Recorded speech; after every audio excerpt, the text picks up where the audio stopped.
No one pings you? Yeah, no children or anything trying to Oh, get a hold of me. You know how they are. oh yeah, I do. You know, my youngest daughter said, "Dad, are you going to miss me when I leave?" I said, "No." She How said, can I miss you? Dad, but I'm your favorite." I said, "Yep, and you're the last to go." Is she 17 or what? How old is she? Oh, this was when she was 21. Now she's Oh, 32. I must have some Australian in me because these kids keep coming back. Like. Anyway, okay, here we go, Craig. Yes, yes, yes, yes. All right, 15 seconds to cue. La la la la la la la la la la la. 10 seconds.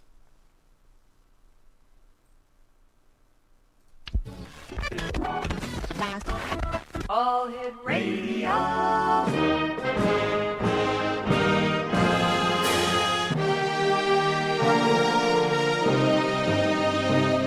Welcome to the X Zone, a place where fact is fiction and fiction is reality. Now, here's your host, Rob McConnell.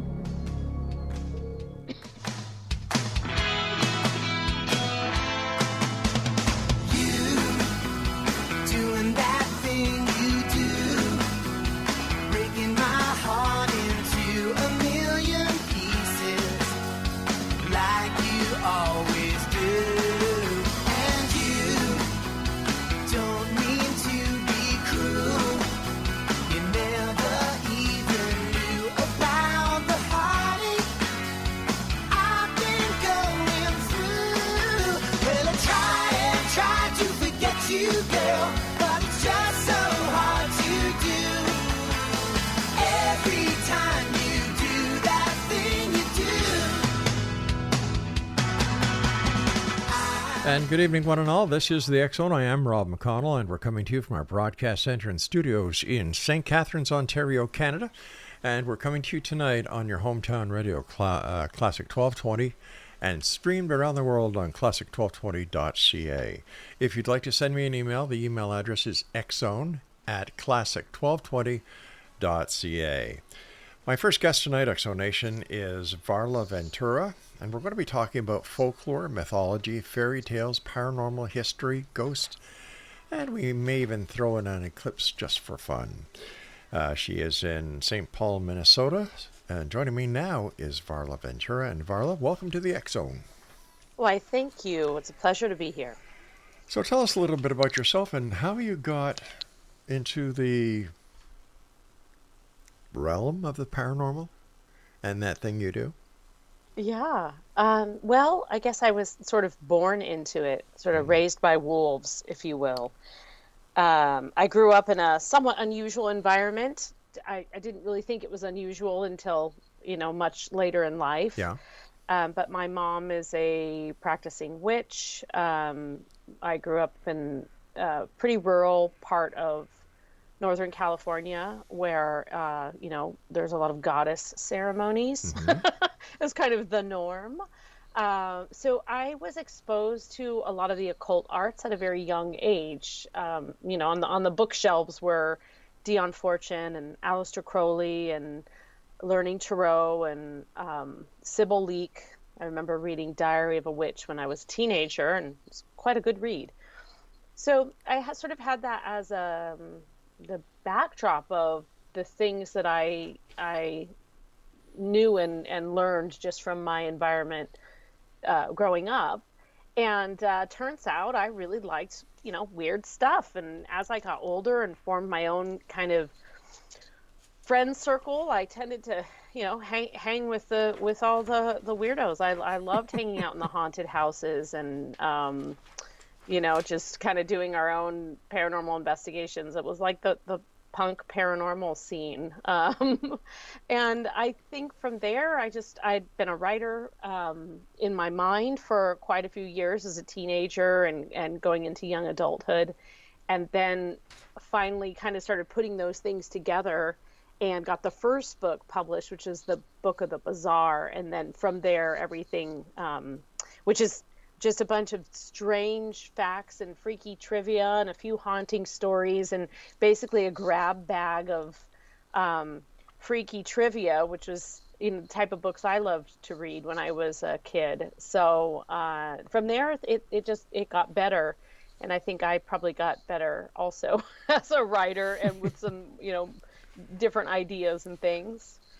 Now, some of the books that you've published so far are Varla Ventura's Paranormal Parlor, Ghosts, Seances, and Tales of True Hauntings, Fairies, Pukas, and Changelings, Banshees, Werewolves, Vampires, and Other Creatures of the Night, Among the Mermaids, The Book of the Bizarre, and Beyond Bizarre. What is your favorite topic to write about? I mean, I know you love writing about the bizarre, but if you, for example, is it mermaids? Is it werewolves? Is it changelings? Is it, Well, if I had to categorize it, so I really do love folklore, and I love all the sort of gruesome old fairy tales. And I love reading between the lines and seeing how things have been changed with translations and interpretations. So I find that all very fascinating. And sort of within that, the sort of darker side of the fairy realm, especially when you look at some of the Irish sort of lexicon of fairy and folk tales in particular. So I love reading about that. I enjoy writing about it. I just finished the manuscript for a new book, which won't be out until next year, but that's also an exploration of folklore, but it's sort of done more through the template of plants. So I've been very immersed in a lot of fairy and folklore of late, and I've enjoyed it tremendously. But I also am very interested in paranormal activity in general. I mean, I'm a kind of person who, I'll buy the America's Most Haunted, every version that anyone puts out, because I just love reading those things and visiting those places. But I'm also very interested in the paranormal arts and the sort of the history of the paranormal, and especially as it relates to women's history. I find that to be sort of an endless well, kind of constantly learning about some otherwise unknown woman that did some outrageous thing that, by today's standards still seems outrageous. Speaking about that, women have long been associated with the psychic arts. What was the spiritualist movement, and why is it as significant for women as it was at the time? So the spiritualist movement is the sort of religious practice, might be a little bit of a misnomer, but it's the belief that not only can you contact the dead, because of course people have been doing that for centuries and centuries, since we figured out that we're going to die. People have been trying to make contact with the other side. But spiritualism is the belief that you can contact the other side, in that they have messages for us. And so out of this is born, seances and things like that. And the spiritualist movement was really at its strongest, I would say, in the US, Canada, and the UK between 1840 and about 1840 and 1940. So it was sort of a stretch of time there, with some particular peaks. There were, and this was the belief that with the use of a medium, you could make contact with the dead and get the messages. So this is where spirit boards came into play, spirit photography, slate writing, seances, the Fox sisters and their system of knocks and rapping to get answers from the other side. These things were all part of the spiritualist movement. Why do you think the paranormal genre is so popular in today's society? Yeah, I mean, I think it is almost impossible to prove, and yet always there. And I think there's something perpetually, sort of infinitely fascinating about that. It's the thing out of the corner of your eye.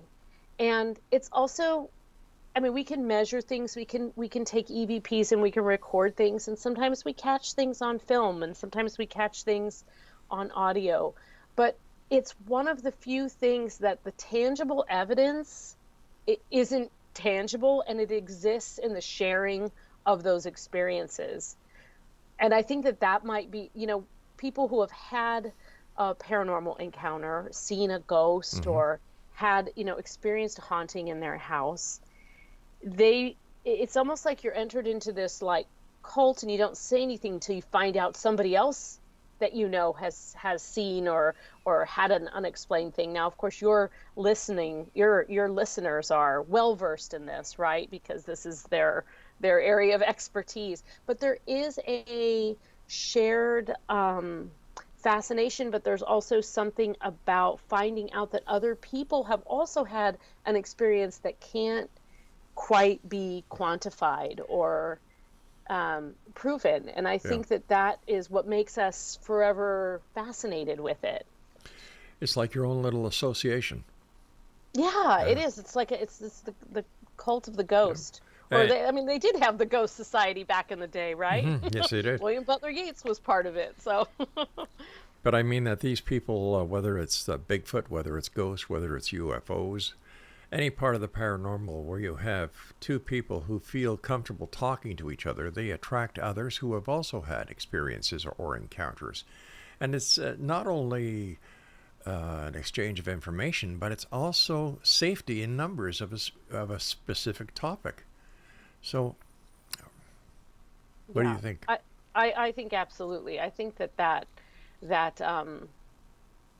comfort in knowing that somebody else doesn't know, that is actually a very big part of it, at least for me. And then the other thing that happens is, so in my personal experience, anytime I've had what I would consider a paranormal encounter, my initial thoughts in that moment aren't, oh, a ghost.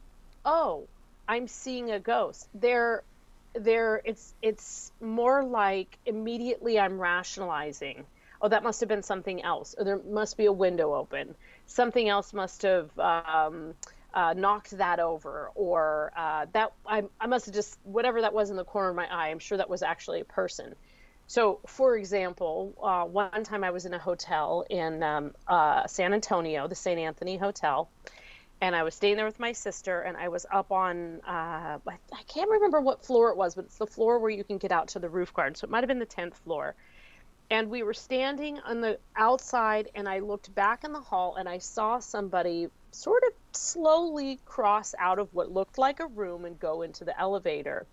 But the person looked sort of Victorian-ish, with like a big bustle. And I thought, so I just kind of, something about it that was like, wait a second. So I go down the hall fully expecting that the person's going to be waiting at the elevator. And I was just going to be like, yeah, hey, I'm taking the elevator too. Because I wanted to see, I honestly thought it was somebody dressed up. And I was fascinated. But of course I got there and there was no one. And so my point being that my personal experience, and I think that this is fairly common, is that this rational part of us kicks in, where we are trying to figure out, is it a drip coming from the ceiling, not a cold icy finger on my forehead, that type of thing.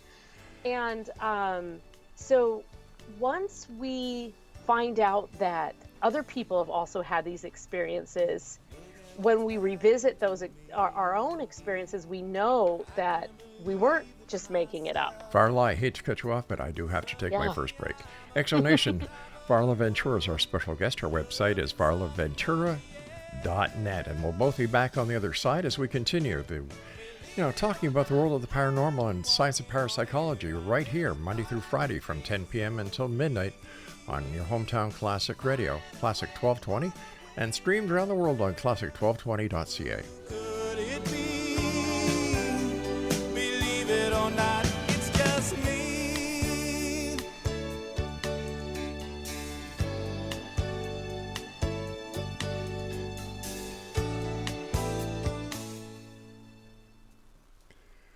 Alrighty, let me see what we're going to play coming back here. Oh, that's a good one, Craig.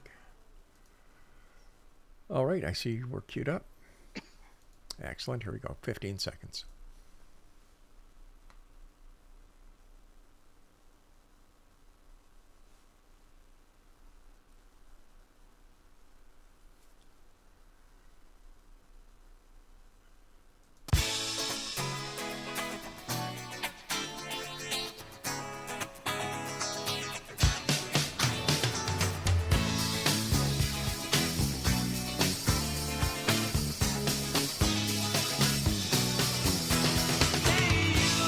You say you wanna change the world.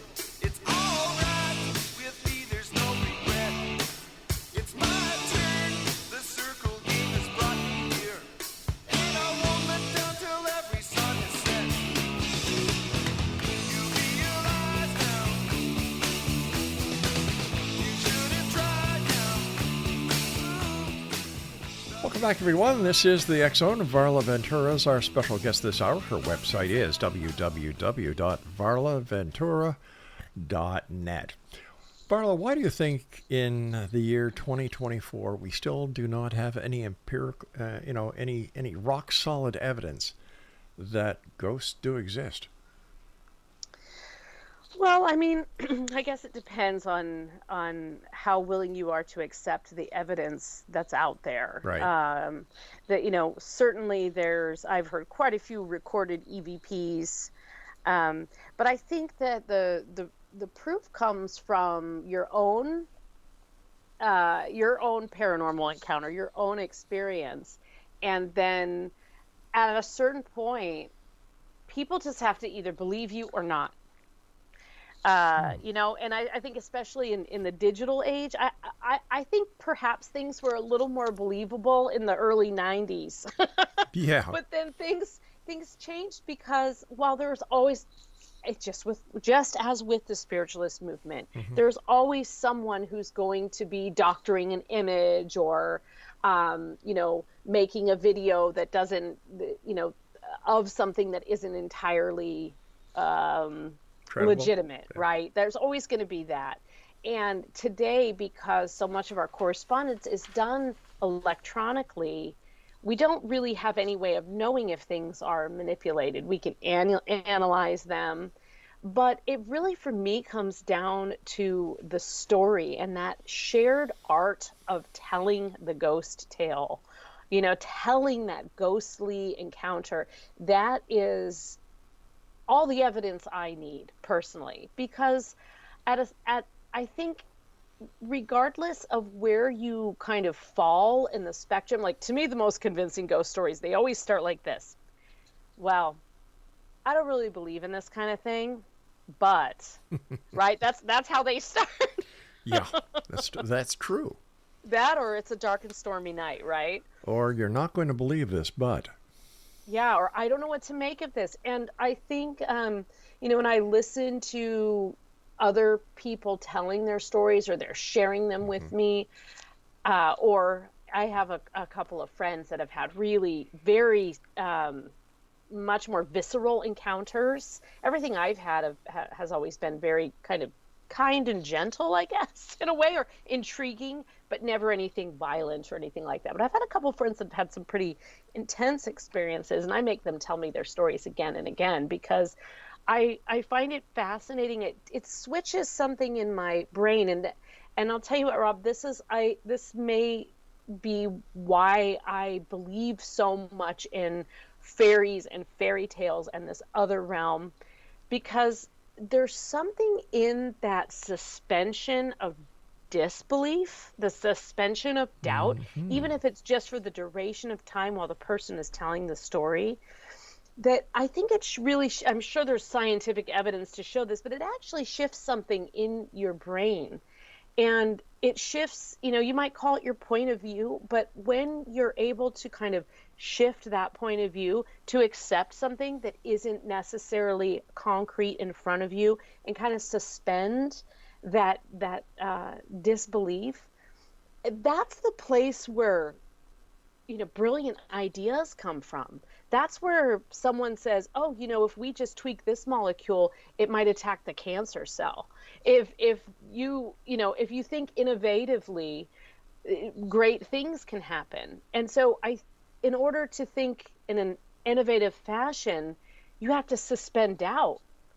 And I think that there's something very unifying about that suspension of doubt within fairy tales, within the stories of the parent. I'm not equating the two.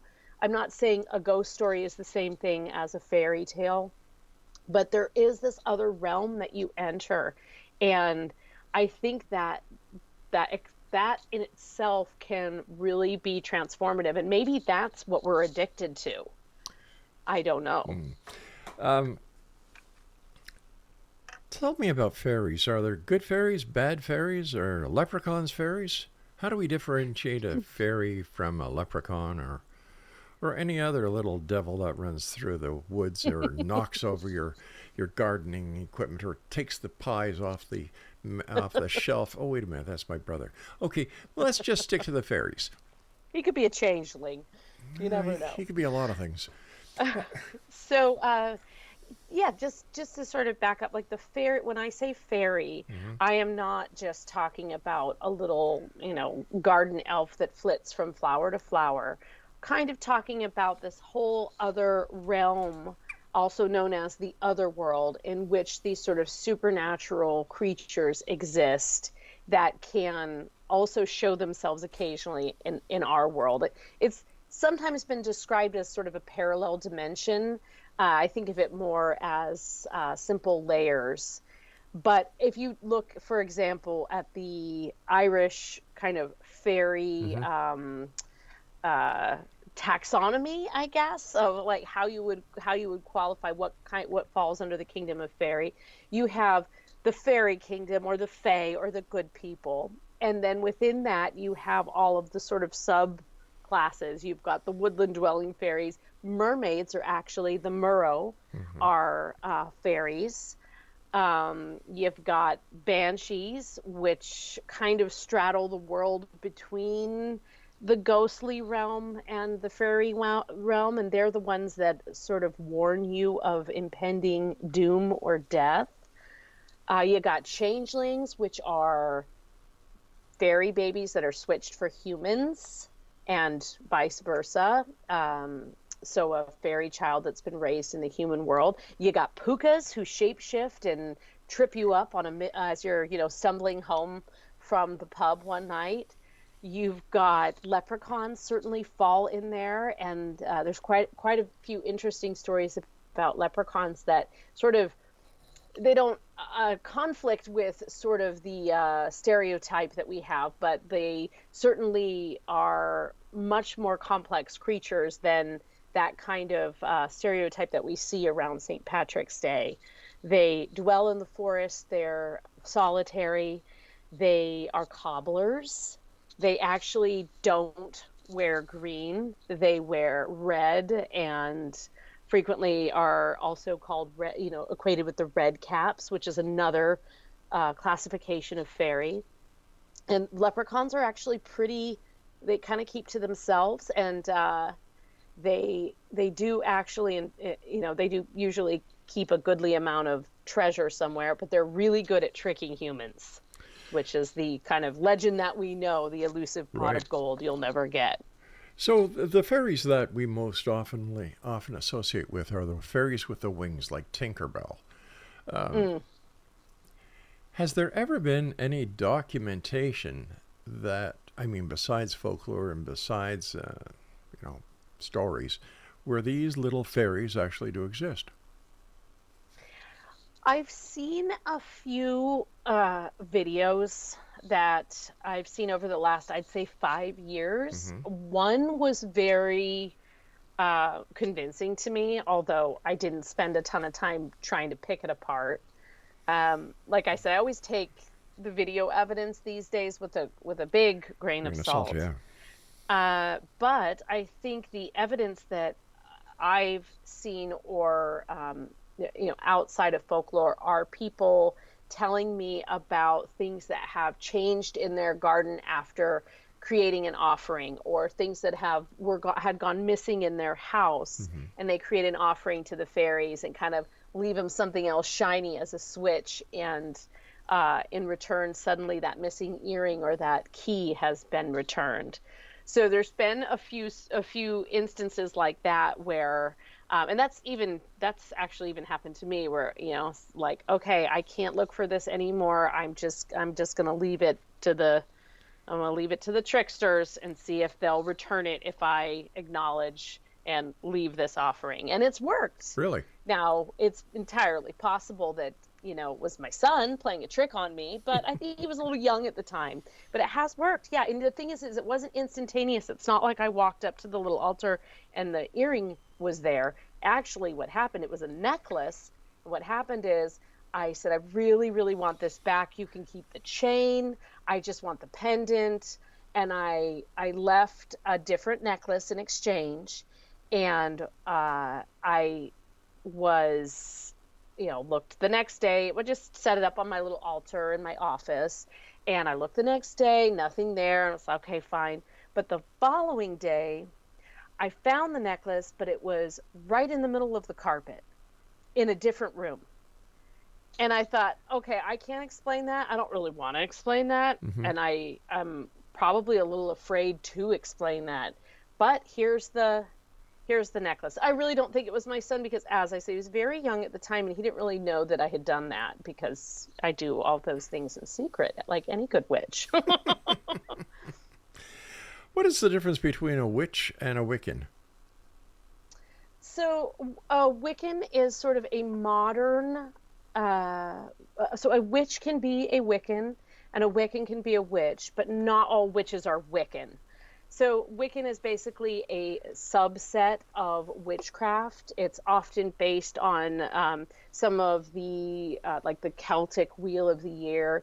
It's usually an amalgamation of many different goddesses and gods and religious practices, kind of from the ancients, sort of distilled into a more modern practice. But you have lots and lots of witches. You've got the Alexandrian witches who are initiates. You've got people who are consider themselves kitchen witches. You've got the Cabot witches who have studied with Laurie Cabot in Salem.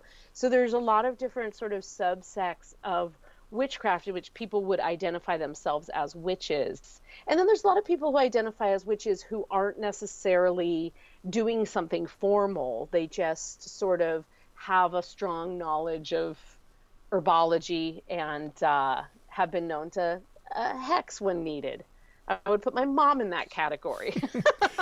You and I have to take our next break, so please stand by. Beautiful. Really nice talking to you. Thank you very much for sharing your time with us tonight. Exonation, Varla Ventura is our special guest, and her website is varlaventura.net, and we'll both be back on the other side of the short break as the X-Zone continues with yours truly, Rob McConnell, from our broadcast center and studios in St. Catharines, Ontario, Canada. And you're listening to us on your hometown radio, Classic 1220, streaming around the world, even to where all the little fairies live, on classic1220.ca. You say you wanna change the world. It's alright with me, there's no regret. It's my turn, the circle game has brought me here. And I won't let down till every sun is set. You realize now, you shouldn't try now. Ooh, the music's gone now. You lost it somehow. Hey you, sha-la-la-la. Hey you, sha-la-la-la. Alrighty, just give us a sec here.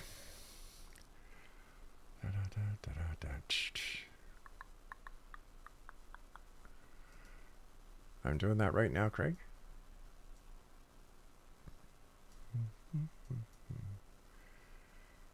Now, where the heck did I just put it? Oh, there it is.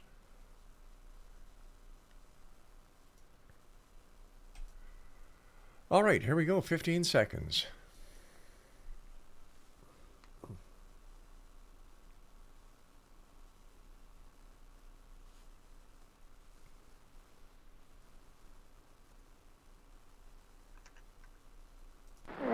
Emergency. This is Elijah. What? Elijah, you know Elijah? No, I don't. Well, they know me down at the police station. Well, hey, why does that keep beeping like that? It's on a recording. Oh, hey, a recording. That's great. I'm being recorded? Yes, sir. Hey, that's great. I want everybody to hear about me. Pretty soon I'll be world famous. That's the truth. I'm going to Jerusalem pretty soon. God's going to take me his way, a spaceship.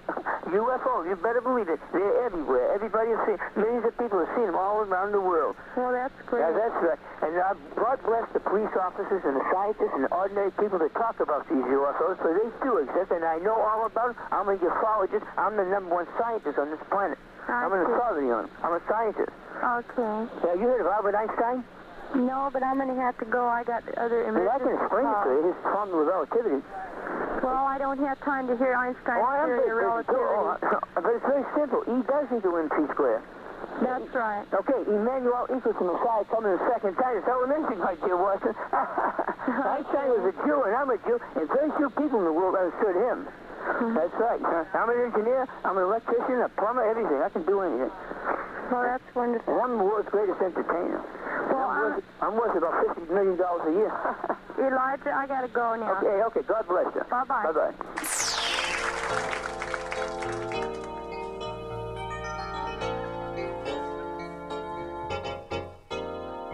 Well, I just got back from Roswell, where the aliens have been. And if you ask the feds the cause, well, they'll only lie again. Now I'm hunted by the gumshoes, and I'm wanted by the cops, 'cause they think that I might be the guy making circles in the crops. And I know that there's a conspiracy from the voices in my head. Elvis lives, that's clear to me. It's McCartney who is dead. And if the Mars man should come again and take me, I will go. I will take a trip on their rocket ship. God bless the UFO.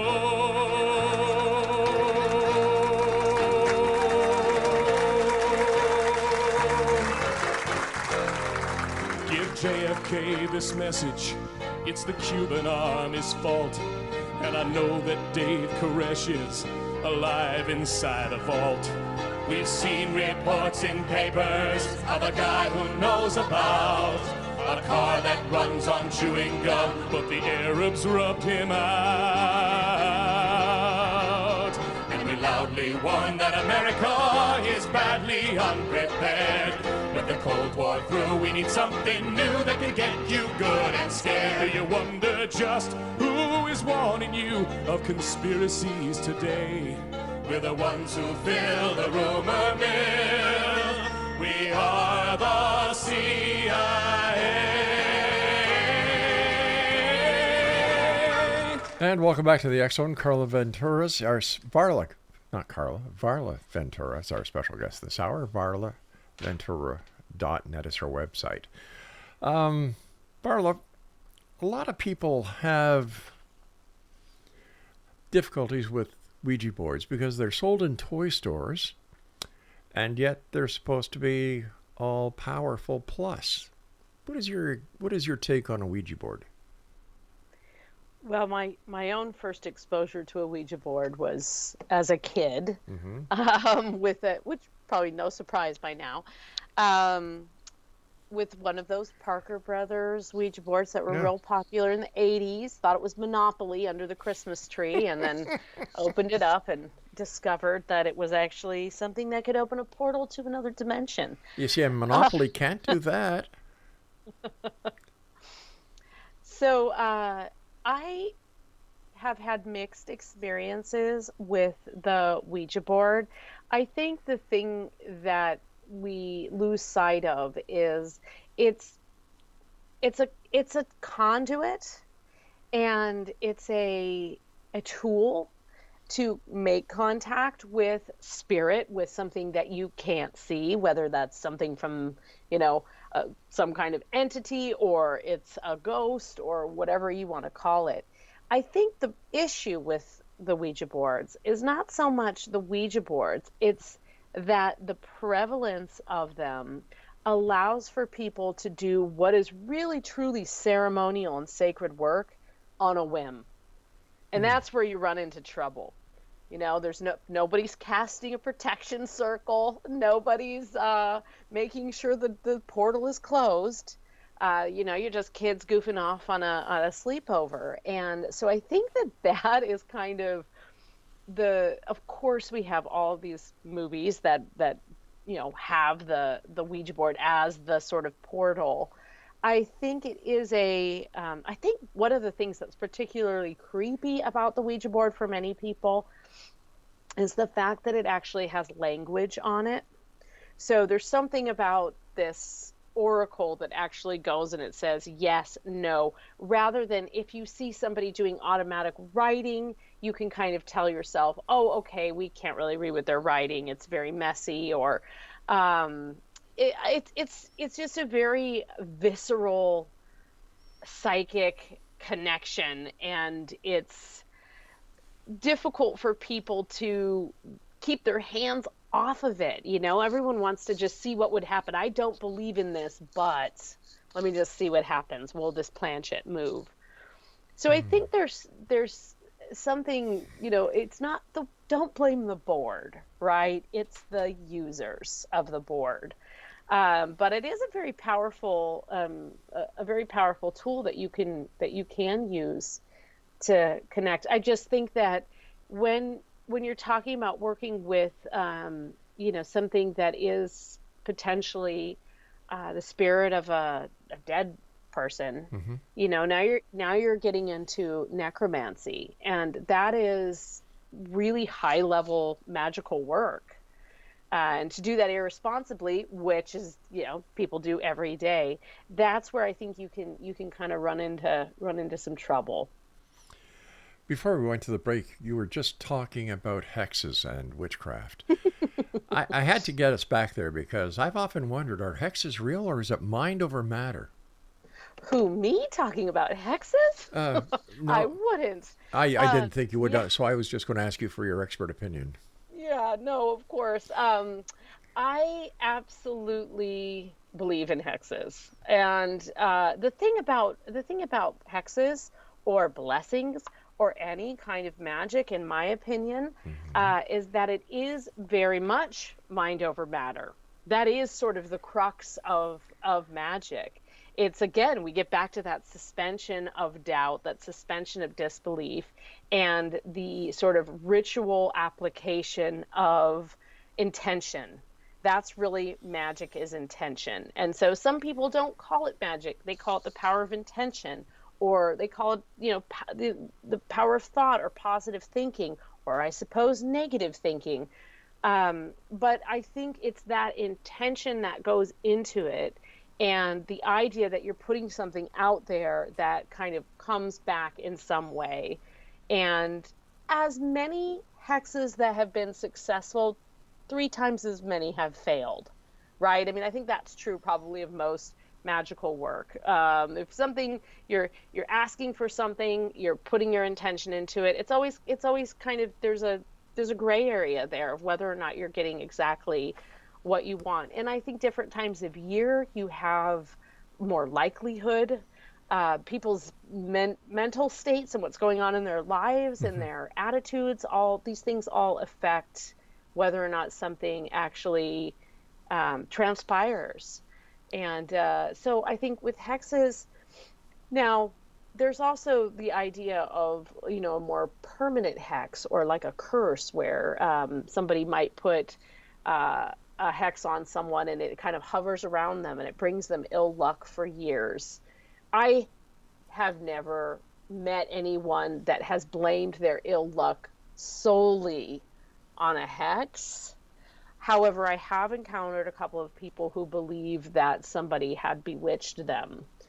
And, I mean, it's kind of, again, one of those impossible to prove or disprove. And if you really think somebody's hexed you, then you should probably consult an expert and figure out how to undo that.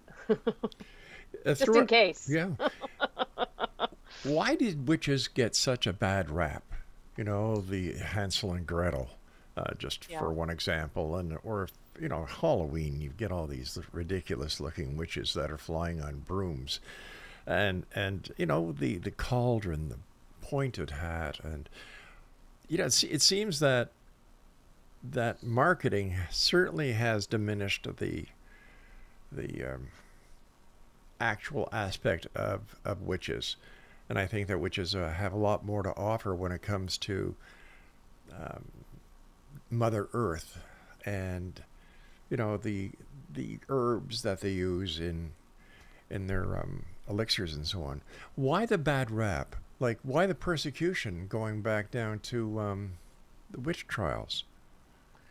Yeah, well, I agree. Witches have by nature, the primarily women, but also some men, and were healers. They were usually the person that had a very extensive knowledge of plants and were very in tune with the seasons and the animals. They were the people that could be gone to for ailments. But remember too, when you take yourself back to, for example, the 1400s, the Middle Ages in Europe, Right. There was not a huge separation between what was spiritually wrong with you and what was medically wrong with you. There were many, many things that were thought to tie in. And so as more knowledge about medicine and how it affects the body, a lot of these methods have been proven to be 100% on the nose. Yes, that is an antibiotic. Yes, that does staunch wounds.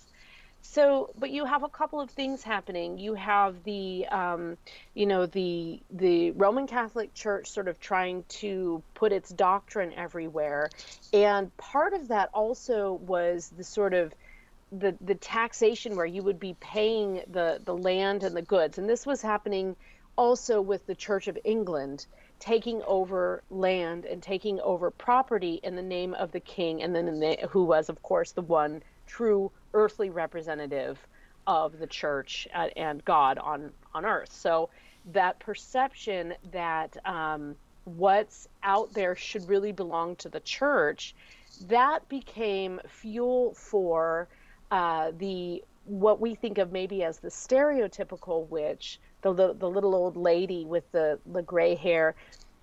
This was the woman who was the wise woman, and she also maybe had some land that they wanted, or she was the one who wouldn't bow to the church. And so the easiest way to get rid of someone when they don't want to or against their will is to call them a witch. All right, stand by. We've got to take our final break. And Exonation, Varla Ventura is our special guest this hour. www.varlaventura.net. Yeah. Wow. Witches. Flying Fairies. by. Boom, there goes one now. We'll be back on the other side as we wrap up the first hour of tonight's show here in the X Zone with yours truly, Rob McConnell, on your hometown radio, Classic 1220, streaming classic1220.ca.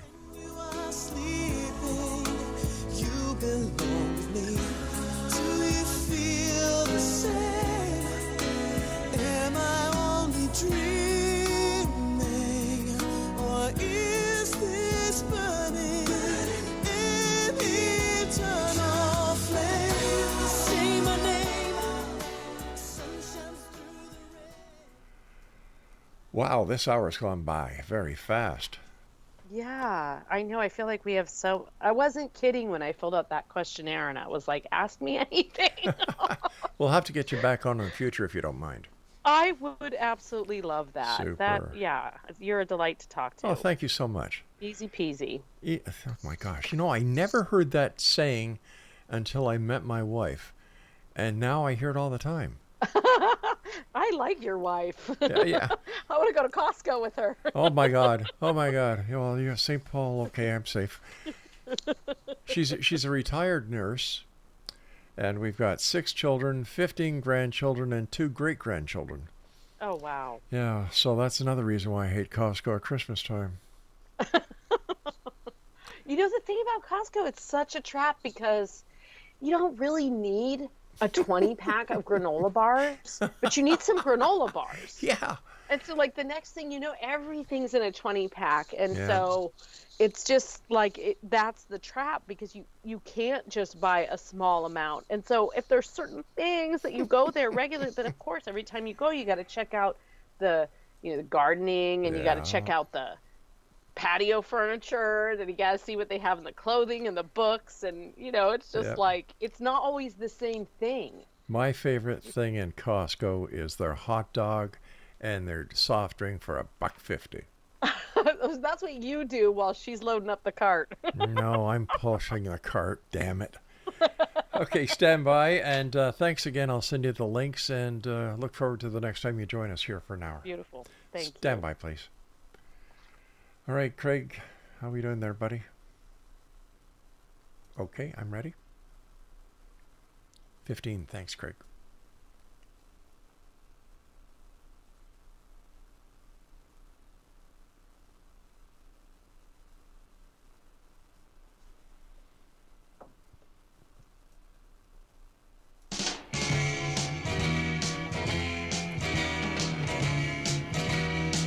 Do you believe in magic in a young girl's heart? How the music can free her whenever it starts, and it's magic.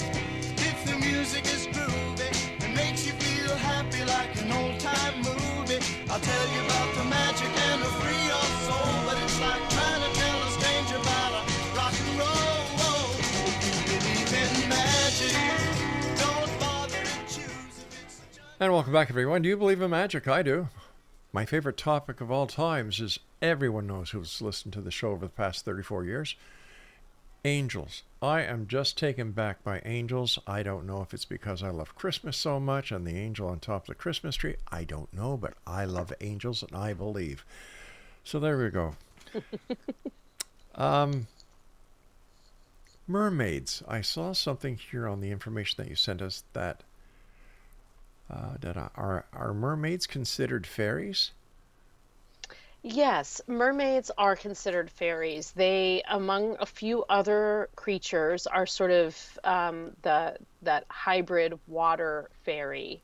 There's a few others that live in lakes and sort of counterparts, but they absolutely are considered fairies, and they do have quite a few trickster elements. In fact, the way that fairies are believed to, people often ask me, Rob, why can't we see fairies? Like, why is it just like only a few people have seen them? And that's because fairies have the ability to go invisible. It's believed that Manon MacLear, who is the son of the sea god in Celtic mythology, gave the fairies a cloaking an invisible cloak, a magical cloak that allowed them to go invisible and only show themselves when they felt safe or comfortable. And this is in part because in the Celtic mythology, the fairies were actually sort of driven underground by another supernatural race that came to Ireland. And they, rather than leave, Manon MacLear gave them this gift of invisibility. And so the connection to the sea and the fog that might surround you is considered to be part of that cloak of invisibility. And among the fairy creatures, the Murrow and the other magical creatures of the sea are considered to be in his domain. Where did is there a difference between a mermaid and a siren, or are they both the same? There is a difference, although we frequently use the terms interchangeably now. They have some similar characteristics. Both have the ability to sing and sort of lure sailors or people out to sea, or perhaps away from danger, not always into imminent danger. Sirens are usually winged, and they're usually half woman, half beast, and they live near the sea. They're frequently perched on rocks. In the Odyssey, the sirens sing, and they sort of deflect the sound of their voices off the rocks, and it can be very confusing, especially if the cloak of invisibility is out nice and thick that night. And then a mermaid, of course, has the beautiful siren-like voice.